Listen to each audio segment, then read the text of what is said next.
अस्सलामुअलैकुम स्टूडेंट्स। उम्मीद करता हूँ तमाम स्टूडेंट्स खैरियत से होंगे। This is Akmal Siddiqui. Welcome to the math with Akmal. Yes students, आज हम पढ़ेंगे एक्सरसाइज नंबर 18.4 क्लास 10 की मैथमेटिक्स बच्चों।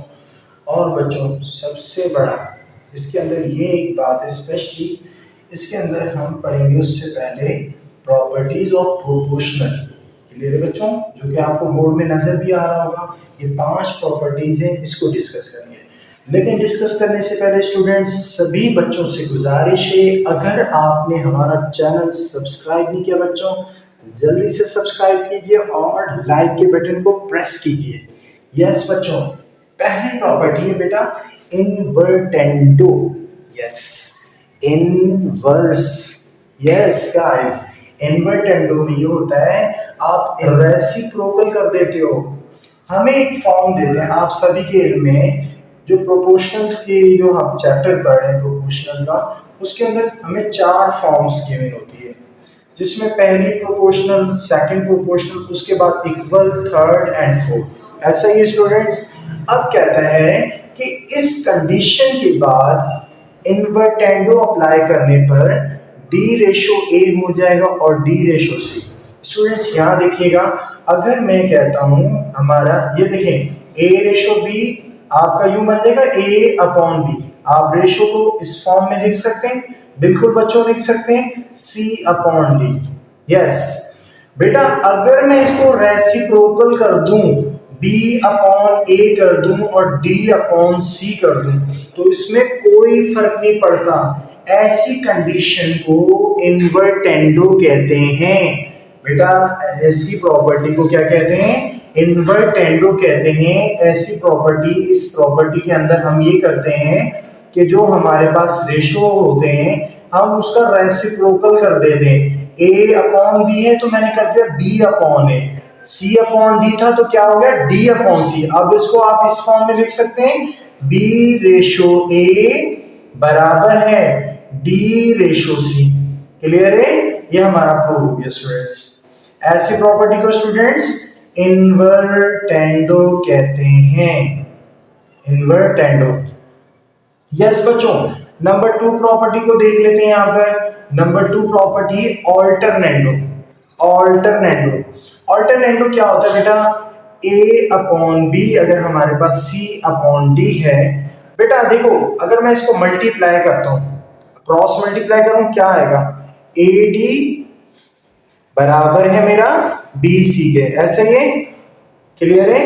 लेकिन इसमें हमें ये फॉर्म फाइंड करनी है ऑल्टरनेट। अगर ये कंडीशन लेकर आनी है मिसाल के तौर पे, बेटा dividing C D on both side, दोनों जानिब से बच्चों हम सी डी को डिवाइड कर देंगे। देखो A upon B divide by C D, डर भी कर दिया मैंने, equals to C upon D divide by C D. Clear है? देखो इसके अंदर ये खासियत है बेटा, अगर देखो ये ओरिजिनल है हमारा, ए रेशो बी बराबर है सी रेशो डी, ओरिजिनल, और इसमें अगर हम इसको चेंज कर दें उसमें कोई फर्क नहीं आता। ऑल्टरनेंडो, ऑल्टरनेट भी हो जाता है और प्लस कोई फर्क भी नहीं आता। देखिएगा मैं कैसे, देखो प्रूफ करके देते हैं। ये हमें प्रूफ करना है तो आपने ये करना है डिवाइड बाय सी डी। सही है? Both side. जैसे जैसे आगे कंडीशंस लगेंगे इंशाल्लाह हम करेंगे और आपको अच्छे से उसको क्लियर भी करवाता जाऊंगा साथ साथ। तो यहाँ पर देखें, जब हम इसको, अगर बेटा मैं इसको डिवाइड में है ना, मैं इसको यूं लिख सकता हूं 1 अपॉन सी डी। देखो इसके नीचे कुछ भी नहीं है, 1 है। जब आपने इसको साइन चेंज करना है, मल्टीप्लाई फॉर्म में लाना है, तो ये रेसिप्रोकल हो जाएगा 1 अपॉन सी डी। ऐसा ही इसी तरह यहां भी हो जाएगा C upon D multiply by 1 upon C D. तब आप इसको मल्टीप्लाई करेंगे स्टूडेंट्स, क्या हो जाएगा? ये हो जाएगा ए अपॉन में आ जाएगा B C D, B C D बराबर है, यहां क्या हो जाएगा सी अपॉन में आ जाएगा सी डी स्क्वायर। क्लियर है? C D square.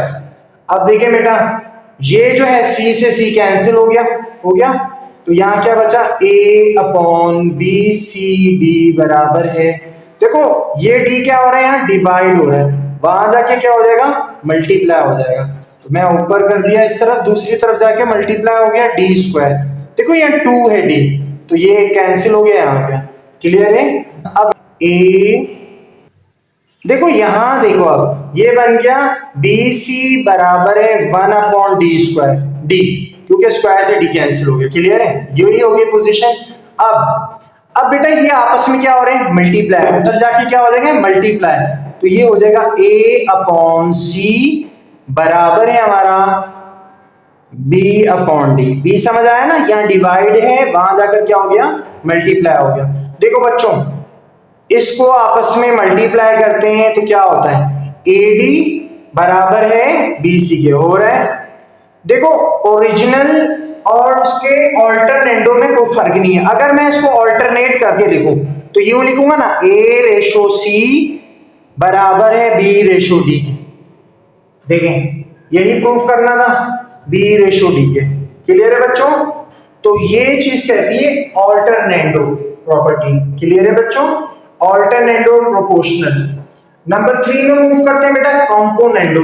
तो मुझे जी बच्चों देखो कॉम्पोनेंटो नंबर 3 में आ गए, हमारी क्या है, इफ अगर ये हो यानी कि a अपॉन बी बराबर है c अपॉन डी कर दिया, रेशो को हम इस तरह से भी लिख सकते हैं। अब हमें ये प्रूफ करना है, याद रखना बच्चों कॉम्पोनेंटो में यहाँ पर प्लस लगाया जाता है, लिखा जाता है। आप हमेशा इसमें क्या करेंगे, एडिंग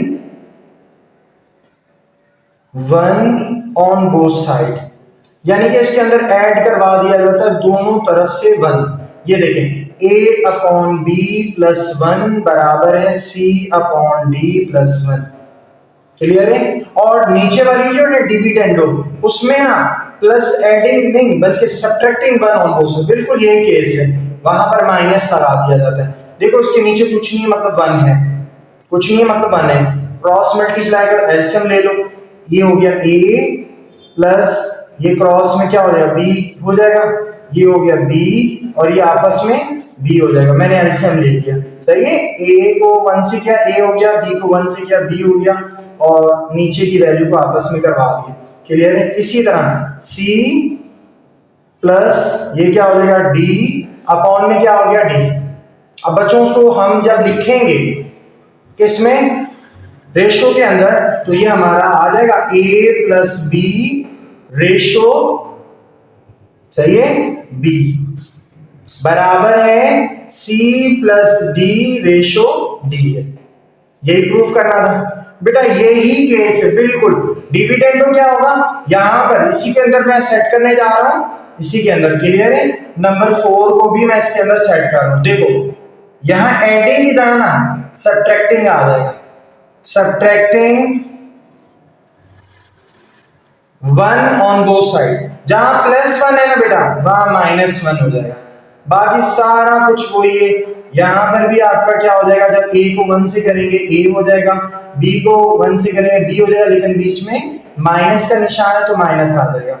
इसी तरह यहां पर भी चेंज हो जाएगा, साइन माइनस हो जाएगा, यहां पर भी चेंज हो जाएगा, माइनस हो जाएगा, और यहां पर भी चेंज हो जाएगा, ये माइनस होगा। ये कहलाती है बेटा डिविडेंडो, सही है। कॉम्पोनेंटो में प्लस करके लिखा जाता है, डिविडेंडो में माइनस करके लिखा जाता है, सही बच्चों। और ये देखिए अगर आप गौर करें इसके अंदर तो आपको नजर आ रहा होगा a रेशो b को इन्होंने a माइनस b के साथ लिखा हुआ है, सही है, डिविडेंडो में। तो यहाँ देखिए ये लास्ट प्रॉपर्टी है कॉम्पोनेंटो डिविडेंडो, एक्सरसाइज के अंदर इनकी मुकम्मल इंशाल्लाह डिटेल पढ़ेंगे। तो यहाँ पर मैं मुख्तसर से बता दूं c अपॉन डी, देखो कंपोनेंटो का मतलब अभी हमने पढ़ा प्लस में लिखा जाता है ना, एडिंग 1 ऑन बोथ साइड, तो देन रिजल्ट ये आ जाता है, कुछ यही आ जाता है ना रिजल्ट हमारा। तो डिविडेंडो को हम करते हैं तो माइनस के साथ लिखा जाता है। अगर हमें कब कंबाइंड प्रॉपर्टी मिल जाती है, नंबर 5 प्रॉपर्टी, जहां कहा जाता है कंपोनेंटो एंड डिविडेंडो थ्योरम अप्लाई करना है, तो आप क्या करेंगे बेटा, ये a अपॉन b है ना, तो आप इसको a पहले कंपोनेंटो में लिखेंगे a प्लस b, और अपॉन में डिविडेंडो की तरह करेंगे a माइनस b, समझ आ रही है, a प्लस b कंपोनेंटो के अकॉर्डिंग, ए माइनस बी डिविडेंडो के। इसी तरह सी प्लस डी कंपोनेंटो, क्योंकि कंपोनेंटो में प्लस किया जाता है और डिविडेंडो में क्या होता है, माइनस कर दिया जाता है, सी माइनस। सही है बच्चों। तो मजीद देखिए इसकी एक्सरसाइज, वैसे एग्जाम्पल के अंदर इसके जो है ना एक्सरसाइज से पहले 18.4 के लिखा हुआ भी है, थोड़ा आप जरूर चेक करें स्टूडेंट्स, इसको देखिए, एग्जाम्पल भी दी हुई है, इंशाल्लाह एक्सरसाइज में भी देखेंगे। एक्सरसाइज नंबर 18.4 है हमारी, इंशाल्लाह हम उसे कंप्लीट करेंगे। लेकिन सबसे पहले वही दरखास्त है स्टूडेंट, अभी तक सब्सक्राइब नहीं किया बच्चों, जल्दी से सब्सक्राइब कीजिए और लाइक के बटन को प्रेस कीजिए।